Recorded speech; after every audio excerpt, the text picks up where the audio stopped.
Welcome to Keep Venture. Let's open your maps, seek the truth, and find the treasure. Let's find the treasure of God together. Halo adik-adik, selamat datang di Kids Venture. Nah, hari ini kita akan memulai ibadah kami. Nah, adik-adik, yuk kita berdoa yuk. Tuhan, terima kasih kami akan memulai ibadah kami. Kiranya Tuhan boleh hadir di masing-masing hati kami. Pakai kami, mulut kami dan hati kami untuk lebih memuliakan nama Tuhan. Dalam nama Tuhan Yesus kami berdoa. Amin. Ayo adik-adik, kita akan pujikan lagu Kiri Kananku Ada Tuhan. Adik-adik siap ya? Yuk.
Adik-adik, di dalam hidup kita terkadang banyak masalah, tapi jangan takut karena Allah peduli kepada kita. Banyak perkara yang tak dapat ku mengerti, mengapakah harus terjadi?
adik-adik hanya berdoa kepada Tuhan, maka adik-adik dapat mengerti bahwa Allah peduli. Perkara yang tak dapat ku mengerti,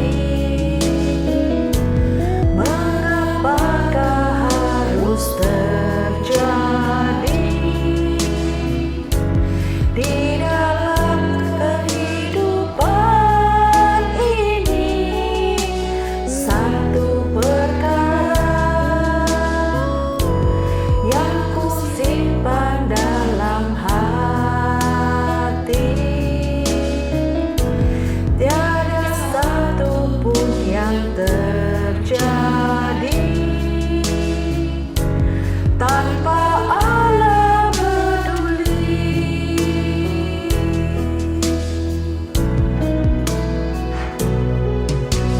Allah mengerti, Allah peduli segala persoalan yang kita hadapi. Tak akan pernah dibiarkannya ku bergumul sendiri, sebab Allah mengerti.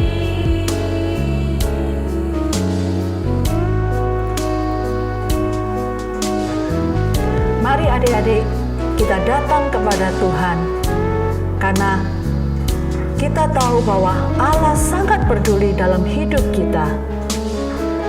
Jadi adik-adik jangan takut untuk datang dan berdoa kepada Tuhan.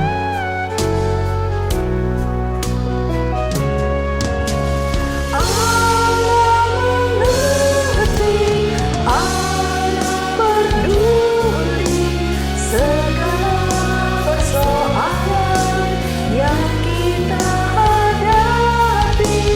Tak akan pernah dibiarkannya ku bergumul sendiri, sebab Allah mengerti. Tak akan pernah dibiarkannya ku bergumul sendiri, sebab Allah mengerti. Ditunjukkan jalannya, sebab Allah peduli.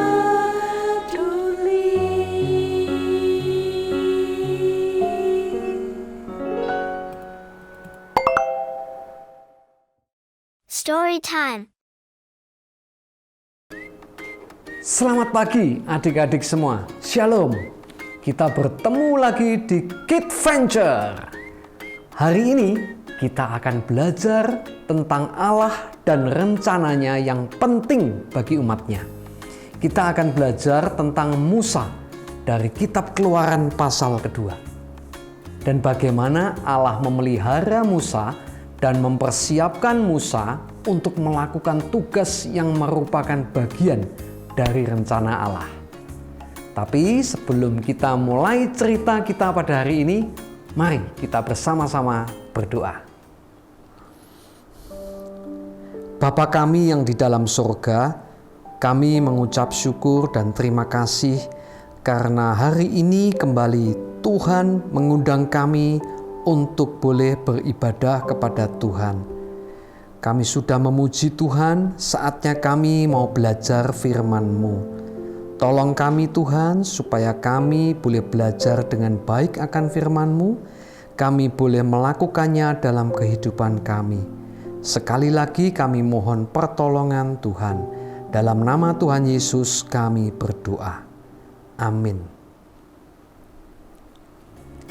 Adik-adik, orang Israel tinggal di tanah Mesir. Keturunan Yakub dan anak-anaknya telah tumbuh dan menjadi banyak. Mereka memiliki anak, cucu, bahkan cicit. Orang Israel tahu tentang Abraham dan bagaimana Allah telah berjanji untuk memberikan tanah Kanaan kepadanya dan keturunannya. Mereka mengetahui tentang Yusuf dan bagaimana Allah memberkati Yusuf di Mesir. Namun setelah bertahun-tahun berlalu, umat Allah menjadi terlalu nyaman menetap di tanah yang bukan milik mereka. Namun Allah belum melupakan rencananya bagi umatnya. Lama sebelumnya, Allah berfirman kepada Abraham bahwa suatu hari nanti Israel akan menjadi bangsa yang besar.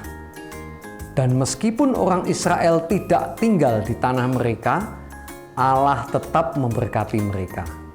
Mereka menjadi semakin bertambah banyak, sama seperti pasir di pantai dan bintang di langit. Persis seperti yang dikatakan Allah akan terjadi. Raja Mesir yang bernama Firaun yang baru bertahta melihat jumlah orang Israel begitu banyak tinggal di tanahnya. Dia berkata kepada rakyatnya, "Lihatlah, jumlah mereka terlalu banyak dan mereka tumbuh lebih kuat daripada kita. Jadi kita harus berbuat sesuatu untuk menghentikannya." Wah, Firaun tidak senang melihat bagaimana orang Israel bertambah dengan pesatnya, sehingga dia melakukan sesuatu yang jahat. Firaun menjadikan orang Israel sebagai budaknya. Firaun memaksa orang Israel untuk bekerja keras, membuat batu bata, dan membangun kota-kota baginya. Namun, walaupun Firaun bersikap jahat dan kejam kepada umat Allah, semakin banyak bayi yang dilahirkan di dalam keluarga Israel. Dan bahkan dalam masa yang sulit ini, Allah sedang mengerjakan rencana dan janjinya untuk membuat Israel menjadi bangsa yang kuat dan istimewa. Ketika Firaun melihat apa yang terjadi, dia memikirkan cara yang kejam untuk menyingkirkan orang Israel. Dia membuat peraturan bahwa setiap bayi laki-laki yang dilahirkan di dalam keluarga Israel harus ditenggelamkan ke dalam sungai Nil. Sekarang setiap ibu dan bapak orang Israel bertanya dalam ketakutan, apa yang akan kita perbuat jika anak kita laki-laki? Bagaimana kita dapat menyelamatkannya? Adik-adik, dalam periode waktu yang mengerikan ini, seorang bayi laki-laki yang sehat lahir dalam sebuah keluarga orang Israel. Dan kedua orang tuanya sangat mengasihi bayi ini. Ibu bayi ini berencana untuk menyembunyikan bayi tersebut sehingga tentara Mesir tidak dapat menemukan dan mengambilnya. Ibu ini bersembunyi ketika dia melahirkan dan menyembunyikan bayinya dari para tetangga-tetangganya. Namun seiring berjalannya waktu, suara tangis bayi ini semakin keras dan dia juga mulai bisa tertawa dan berceloteh. Ibunya tahu bahwa sudah tidak mungkin lagi menyembunyikan bayi ini lebih lama. Apa yang dapat ibu ini lakukan? Tuhan membantu ibu bayi ini untuk memikirkan rencana yang begitu luar biasa untuk menyelamatkan bayi ini. Ada tumbuhan tinggi yang tumbuh di tepi sungai yang disebut pandan. Ibu ini mengambil beberapa buluh tanaman tersebut dan menganyamnya menjadi sebuah keranjang untuk meletakkan bayi tersebut. Dia melapisi bagian luar keranjang itu dengan ter, sehingga air tidak bisa masuk ke dalam keranjang itu. Keranjang itu menjadi hangat dan kering buat bayinya. Setelah selesai melakukannya, dia menyelimuti bayi yang berusia 3 bulan itu dan meletakkan keranjang tersebut di antara buluh-buluh tanaman di tepi sungai, jauh tersembunyi dari prajurit Mesir. Miriam, kakak perempuan bayi itu, berdiri di tempat agak jauh untuk mengawasi saudara laki-lakinya yang mungil. Ibunya segera pergi karena takut seseorang melihatnya dan melaporkan kepada tentara Mesir untuk mencari bayi yang disembunyikan. Tidak lama kemudian datanglah putri Firaun dan dayang-dayangnya menyusuri tepi sungai. Putri ini melihat ada sebuah keranjang di antara buluh-buluh itu. Maka disuruhnya hambanya perempuan untuk mengambilnya. Ketika putri Firaun membukanya, dia melihat bayi yang sangat lucu dan bayi itu pun mulai menangis. Putri Firaun merasa kasihan kepada bayi laki-laki itu. Wah, tentulah ini bayi orang Israel, katanya dengan lembut. Ketika Miriam melihat segala yang terjadi, dia melangkah maju ke depan dan bertanya, "Akan kupanggilkah bagi Tuan Putri seorang inang penyusu dari perempuan Ibrani untuk menyusukan bayi itu bagi Tuan Putri?" "Baiklah, carikan seorang inang pengasuh," kata Tuan Putri. Betapa penuh sukacitanya Miriam ketika dia berlari ke rumah untuk mendapatkan ibunya. Pada saat dia memberitahukan kabar ini, ibunya segera pergi menghadap putri Firaun. "Bawalah bayi yang kutemukan di antara buluh ini dan rawatlah dia untuk aku," kata Tuan Putri sambil memberikan bayi itu kepada ibunya. "Aku akan membayarmu untuk merawat bayi ini."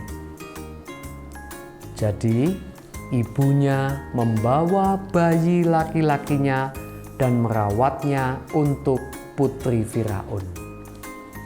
Ketika anak itu tumbuh dewasa, dia membawa anak ini kepada putri Firaun yang mengangkatnya menjadi anaknya. Quiz time. Siapakah nama yang diberikan putri Firaun kepada bayi laki-laki itu? Apakah Miriam, Maria, Musa, atau Firaun?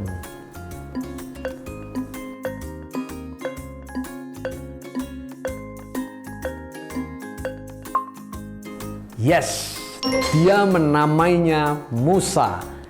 Namanya adalah Musa, katanya, karena aku telah menyelamatkannya dari air sungai Nil. Tetapi itu bukanlah akhir dari cerita ini. Sesungguhnya itu baru awalnya saja.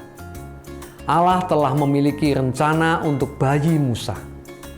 Allah membutuhkan seorang pemimpin bagi umatnya, orang Israel, dan di dalam rencananya yang sempurna, Dia telah memilih Musa untuk menjadi pemimpin itu. Apakah yang Allah rencanakan untuk Musa? Apakah memimpin orang Israel, memimpin orang Mesir, atau menggantikan Raja Firaun?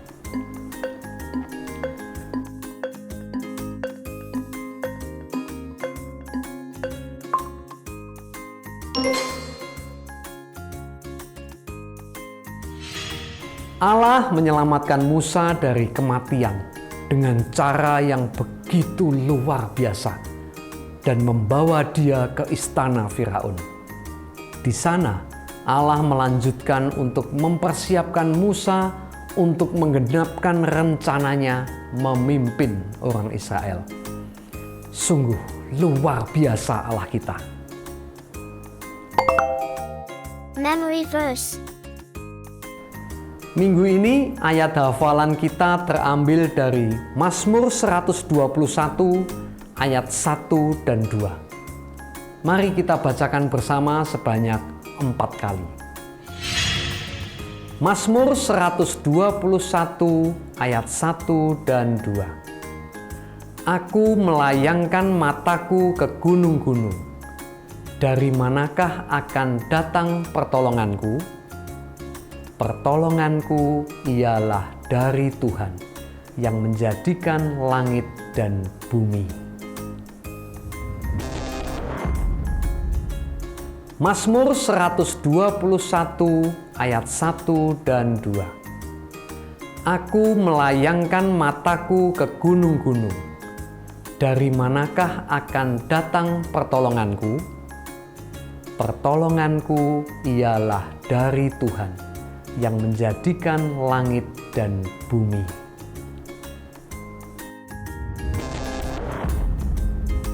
Mazmur 121 ayat 1 dan 2. Aku melayangkan mataku ke gunung-gunung. Dari manakah akan datang pertolonganku? Pertolonganku ialah dari Tuhan yang menjadikan langit dan bumi.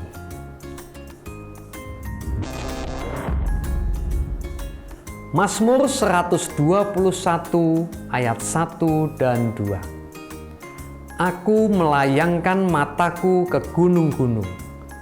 Dari manakah akan datang pertolonganku? Pertolonganku ialah dari Tuhan yang menjadikan langit dan bumi. Mari kita berdoa. Bapa kami yang di dalam surga, kami mengucap syukur dan terima kasih karena firman-Mu telah mengajarkan kepada kami semua. Terima kasih karena Engkau begitu mengasihi kami semua umat-Mu. Terima kasih untuk cerita firman Tuhan pada hari ini. Kami boleh tahu bahwa rencana Tuhan adalah yang terbaik buat kami semua. Terima kasih, di dalam nama Tuhan Yesus kami berdoa. Amin. Got questions? Kak, kalau jumlah orang Israel lebih banyak dari jumlah orang Mesir, mengapa mereka tidak melawan saat dijadikan budak? Wah, pertanyaan yang bagus adik-adik. Nah adik-adik, kita yang berada di zaman dan budaya yang jauh berbeda dengan kondisi saat itu, mungkin tidak bisa mengerti sepenuhnya. Namun mari kita pikirkan bersama-sama. Dalam kitab Keluaran, Firaun berkata kepada rakyatnya, "Lihatlah, jumlah mereka terlalu banyak dan mereka bertumbuh lebih kuat daripada kita. Kita harus berbuat sesuatu untuk menghentikannya." Firaun sebagai raja Mesir tentunya sangat mengerti kondisi politik saat itu. Dia lebih tahu tentang situasi yang sedang terjadi. Dan dia percaya bahwa dengan memperbudak orang Israel, maka orang Israel tidak akan memiliki tenaga untuk melawan orang Mesir. Pemikiran Firaun ini ternyata menjadi kenyataan. Kalau kita baca di kitab Keluaran, saat Musa menyampaikan berita bahwa Tuhan akan melepaskan mereka dari perbudakan, reaksi orang Israel adalah tidak mendengarkan karena mereka putus asa dan karena perbudakan yang sangat berat. Kemungkinan lain bisa juga karena orang Israel tidak memiliki senjata atau kemampuan untuk berperang. Mereka tinggal sebagai perantau di Mesir selama ratusan tahun. Dan selama itu mereka tidak perlu terlibat di dalam peperangan. Kita hari ini mungkin tidak bisa tahu dengan pasti mengapa orang Israel tidak melawan orang Mesir. Namun yang pasti, perbudakan orang Israel terjadi dan Tuhan sendiri turun tangan melepaskan umat pilihannya dari perbudakan. Song of the month. Yay!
Thank you for joining us and see you next week on Kids Venture.